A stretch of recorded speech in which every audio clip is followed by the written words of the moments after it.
வணக்கம். ஆகாஷ்வாணி.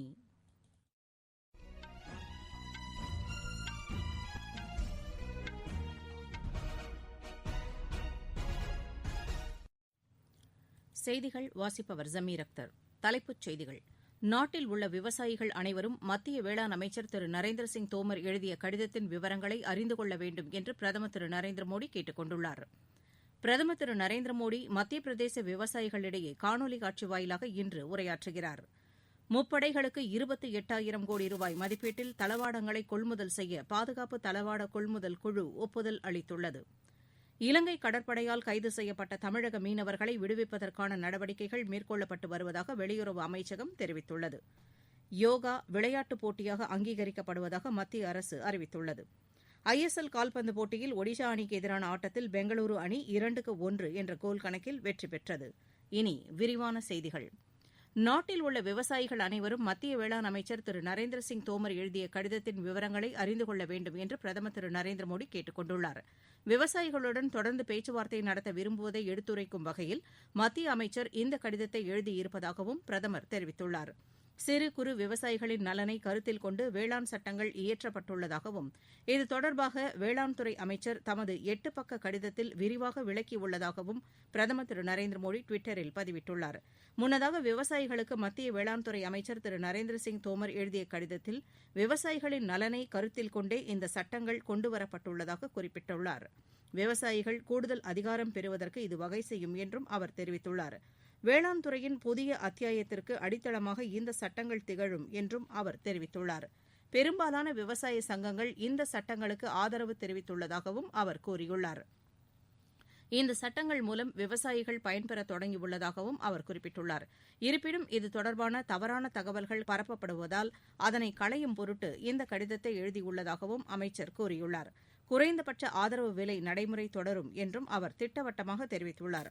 மண்டி முறை செயல்பாடுகளும் தொடரும் என்று அவர் கூறியுள்ளார்.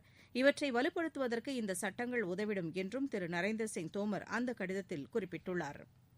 பிரதமர் திரு நரேந்திர மோடி மத்திய பிரதேச விவசாயிகளிடையே காணொலி காட்சி வாயிலாக இன்று உரையாற்றுகிறார். இந்த நிகழ்ச்சிக்கு மத்திய பிரதேச மாநில அரசு ஏற்பாடு செய்துள்ளது. அந்த மாநில அரசின் சார்பில் ரெய்சன் மாவட்டத்தில் விவசாயிகளுக்கு உதவி வழங்கும் நிகழ்ச்சி நடைபெறவுள்ளது. இதில் 1,600 கோடி ரூபாய் விவசாயிகளின் வங்கிக் கணக்குகளில் நேரடியாக செலுத்தப்பட உள்ளது. கிசான் கடன் அட்டைகளும் இந்த நிகழ்ச்சியின்போது விவசாயிகளுக்கு வழங்கப்பட உள்ளது. இதேபோல் மாநிலத்தின் அனைத்து மாவட்டங்களிலும் விவசாயிகளுக்கு உதவி திட்டங்கள் வழங்கும் நிகழ்ச்சி நடைபெறுகிறது. அதைத் தொடர்ந்து பிற்பகலில் காணொலி காட்சி வாயிலாக விவசாயிகள் மத்தியில் உரையாற்றவுள்ள பிரதமர் புதிய வேளாண் சட்டங்களால் விவசாயிகளுக்கு ஏற்படும் நன்மைகள் குறித்து விரிவாக எடுத்துரைப்பார் என்று மத்திய பிரதேச மாநில அரசு தெரிவித்துள்ளது. நடப்பு கரீப் பருவத்தில் விவசாயிகளிடமிருந்து குறைந்தபட்ச ஆதரவு விலையில் தொடர்ந்து சுமூகமான முறையில் கொள்முதல் நடவடிக்கைகள் மேற்கொள்ளப்பட்டு வருவதாக மத்திய அரசு தெரிவித்துள்ளது. பஞ்சாப், ஹரியானா, உத்தரப்பிரதேசம், தமிழகம் உள்ளிட்ட மாநிலங்களில் அதிக அளவில் நெல் கொள்முதல் செய்யப்பட்டுள்ளதாக உணவு அமைச்சகம் கூறியுள்ளது. இதுவரை 398,64,000 மெட்ரிக் டன் நெல் கொள்முதல் செய்யப்பட்டுள்ளதாகவும் கடந்த ஆண்டை விட இது 22.88% அதிகம் எனவும் தெரிவிக்கப்பட்டுள்ளது. நடப்பு பருவத்தில் இதன் மூலம் 45,92,000 விவசாயிகள் ஏற்கனவே பயனடைந்துள்ளதாகவும் அவர்களுக்கு 75,263 கோடியே 52 லட்சம் ரூபாய் குறைந்தபட்ச ஆதரவு விலையாக வழங்கப்பட்டுள்ளது என்றும் குறிப்பிடப்பட்டுள்ளது. முப்படைகளுக்கு 28,000 கோடி ரூபாய் மதிப்பீட்டில் தளவாடங்களை கொள்முதல் செய்ய பாதுகாப்பு தளவாட கொள்முதல் குழு ஒப்புதல் அளித்துள்ளது. பாதுகாப்புத்துறை அமைச்சர் திரு ராஜ்நாத் சிங் தலைமையில் நடைபெற்ற அந்த குழுவின் கூட்டத்தில் இந்த ஒப்புதல் வழங்கப்பட்டது. இது தொடர்பாக பாதுகாப்பு அமைச்சகம் வெளியிட்டுள்ள செய்திக்குறிப்பில் 7 பரிந்துரைகளுக்கு ஒப்புதல் வழங்கப்பட்டுள்ளதாகவும் அவற்றில் 27,000 கோடி ரூபாய் மதிப்பீட்டிலான 6 பரிந்துரைகளில் இடம்பெற்றுள்ள ஆயுதங்கள் மற்றும் தளவாடங்கள் உள்நாட்டிலேயே உற்பத்தி செய்யப்படுவதாக தெரிவிக்கப்பட்டுள்ளது. ராணுவ பயன்பாட்டிற்கான சாதனங்கள், கடற்படைக்கான ரோந்து கப்பல்கள், விமானப்படைக்காக DRDO வடிவமைத்த எச்சரிக்கை கட்டுப்பாட்டு கருவிகள் உள்ளிட்டவை கொள்முதல் செய்யப்படுவதாக அதில் குறிப்பிடப்பட்டுள்ளது. மத்திய அரசின் சுயசார்பு இந்தியா மற்றும் உற்பத்திக்கான இந்தியா இயக்கங்களின் அடிப்படையில் உள்நாட்டு உற்பத்தியை ஊக்குவிக்கும் வகையில் இந்த நடவடிக்கை மேற்கொள்ளப்படுவதாக அந்த செய்திக்குறிப்பில் தெரிவிக்கப்பட்டுள்ளது. வெங்காய இறக்குமதிக்கான விதிமுறைகள் தளர்வு வரும் ஜனவரி 31ஆம் தேதி வரை நீட்டிக்கப்படுவதாக மத்திய அரசு தெரிவித்துள்ளது. கடந்த 15ஆம் தேதி வரை தளர்வுகள் அறிவிக்கப்பட்டிருந்த நிலையில் மக்கள் நலன் கருதி அது மேலும் நீட்டிக்கப்பட்டுள்ளதாக அரசு கூறியுள்ளது. உள்நாட்டு சந்தையில் வெங்காய இருப்பை அதிகரிக்கவும் விலையை கட்டுப்படுத்தவும் இந்த முடிவு மேற்கொள்ளப்பட்டுள்ளதாக குறிப்பிடப்பட்டுள்ளது. எரிசக்தி துறையில் சுயசார்பு இந்தியாவை உருவாக்குவது தொடர்பான வரைவு அறிக்கை தயாரிக்கப்பட்டு வருவதாக பெட்ரோலியத்துறை அமைச்சர் திரு தர்மேந்திர பிரதான் கூறியுள்ளார். அசோச்சம் ஏற்பாடு செய்திருந்த கூட்டத்தில் பேசிய அவர், $5 டிரில்லியன் பொருளாதாரத்தை எட்டுவதில் எரிசக்தித் துறை முக்கிய பங்கு வகிக்கும் என்றார். கடந்த 12ஆம் தேதி நாடு முழுவதும் நடைபெற்ற இந்த ஆண்டின் கடைசி லோக் அதாலத் மூலம் 10 லட்சத்திற்கும் மேற்பட்ட வழக்குகள் முடித்து வைக்கப்பட்டதாக சட்ட அமைச்சகம் கூறியுள்ளது. நேரடியாகவும் காணொலி வாயிலாகவும் நடைபெற்ற இந்த லோக் அதாலத் மூலம் 3228 கோடி ரூபாய் தீர்வுத் தொகையாக வழங்கப்பட்டுள்ளது என்று தெரிவிக்கப்பட்டுள்ளது. நீங்கள் கேட்டுக்கொண்டிருப்பது ஆகாஷ்வாணியின் செய்தி அறிக்கை.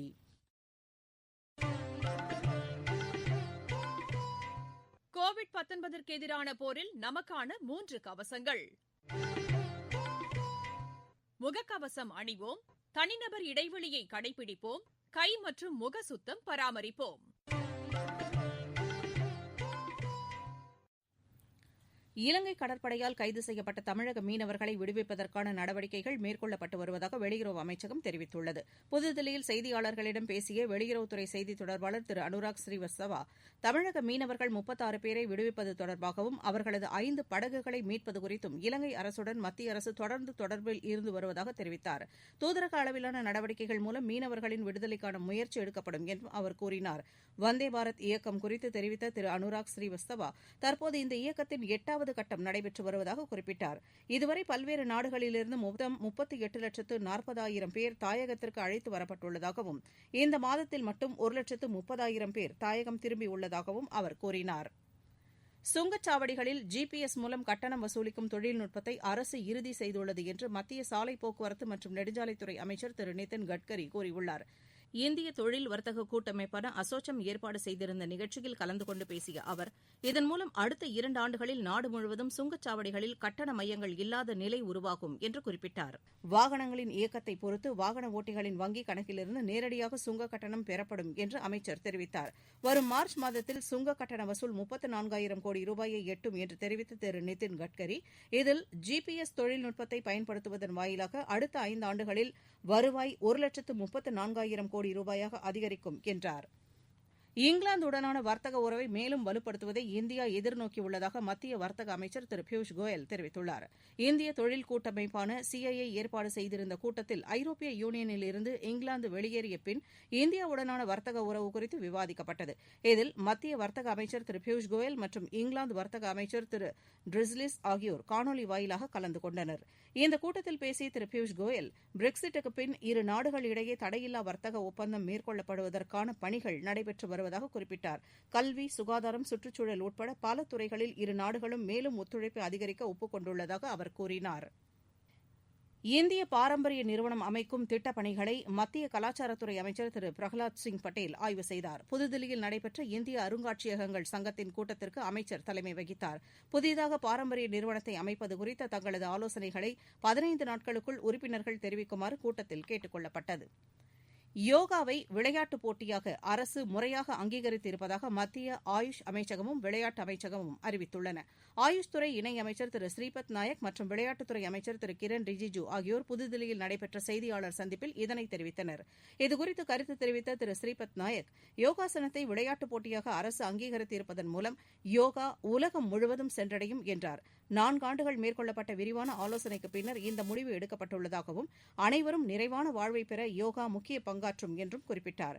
இந்த செய்தியாளர் சந்திப்பில் பேசிய விளையாட்டுத்துறை அமைச்சர் திரு கிரண் ரிஜிஜூ, கேலோ இந்தியா போட்டி, தேசிய விளையாட்டுப் போட்டிகள் மற்றும் பல்கலைக்கழக விளையாட்டுப் போட்டிகளில் யோகாசனம் அறிமுகப்படுத்தப்படும் என்று கூறினார். அரசின் இந்த முடிவு மூலம் மக்கள் மத்தியில் யோகா மீதான ஆர்வம் மேலும் அதிகரிக்கும் என்றும் அவர் குறிப்பிட்டார். உலக ஊக்கமருந்து தடுப்பு அமைப்புக்கு $1 மில்லியன் நிதி உதவி அளிப்பதாக இந்தியா உறுதியளித்துள்ளது.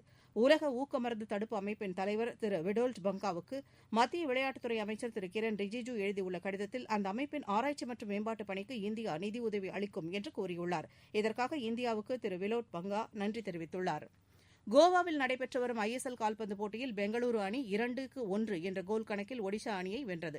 இன்று நடைபெறவுள்ள ஆட்டத்தில் ஜம்ஷெட்பூர் அணி ஒருங்கிணைந்த வடகிழக்கு அணியை எதிர்கொள்கிறது. மீண்டும் தலைப்புச் செய்திகள்.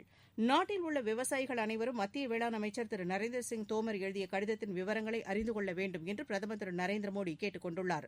பிரதமர் திரு நரேந்திர மோடி மத்திய பிரதேச விவசாயிகளிடையே காணொலி காட்சி வாயிலாக இன்று உரையாற்றுகிறார். முப்படைகளுக்கு 28,000 கோடி ரூபாய் மதிப்பீட்டில் தளவாடங்களை கொள்முதல் செய்ய பாதுகாப்பு தளவாட கொள்முதல் குழு ஒப்புதல் அளித்துள்ளது. இலங்கை கடற்படையால் கைது செய்யப்பட்ட தமிழக மீனவர்களை விடுவிப்பதற்கான நடவடிக்கைகள் மேற்கொள்ளப்பட்டு வருவதாக வெளியுறவு அமைச்சகம் தெரிவித்துள்ளது. யோகா விளையாட்டுப் போட்டியாக அங்கீகரிக்கப்படுவதாக மத்திய அரசு அறிவித்துள்ளது. ISL கால்பந்து போட்டியில் ஒடிஷா அணிக்கு எதிரான ஆட்டத்தில் பெங்களூரு அணி 2-1 என்ற கோல் கணக்கில் வெற்றி பெற்றது. இத்துடன் இந்த செய்தி அறிக்கை நிறைவு பெற்றது.